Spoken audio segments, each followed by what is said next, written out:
সম্মানিত সুপ্রিয় দর্শক শ্রোতা, দেশ এবং দেশের বাইরে থেকে আপনারা যারা সংযুক্ত আছেন, আমাদের ভিডিও দেখছেন এবং শুনছেন, সবাইকে আন্তরিক প্রীতি ও শুভেচ্ছা জানিয়ে শুরু করছে আজকের প্রতিবেদনে আসা এই অপরূপ সুন্দর আপুটির জীবনের গল্প কথাগুলো আজকে আপনাদের মাঝে তুলে ধরবো। কেন এসেছিল প্রতিবেদনে বিস্তারিত আলোচনা থাকছে।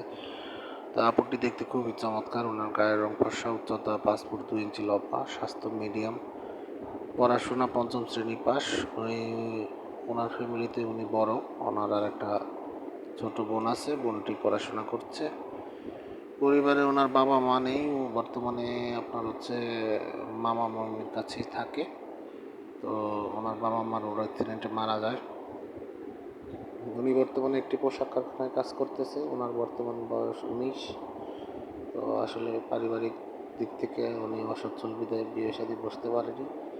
তো এখন প্রতিবেদনে এসেছে মূলত আসলে একজন ভালো মানুষের জন্য, যে তার সার্বিক পরিস্থিতি জেনে শুনে তার দায়িত্ব নিবে এমন একটা মানুষ পেলে বিয়ে শাদী বসতে চায়। পাত্রের বয়স বা চেহারা নিয়ে কোনো মাথা ব্যথা নেই। পাত্রকে অবশ্যই কর্মঠ হতে হবে, যেন 3 বেলা ভরণ পোষণের দায়িত্বটা সঠিকভাবে পালন করতে পারে, এমন একটা লোকের খুঁজে এসেছে।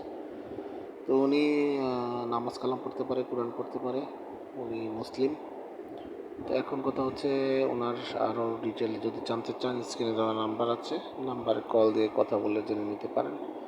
কারণ আমরা ইউটিউবের কমিউনিটি গাইডলাইন্স মানতে গিয়ে কার নাম ঠিকানা বলতে পারি না, সেজন্য আন্তরিকভাবে দুঃখিত।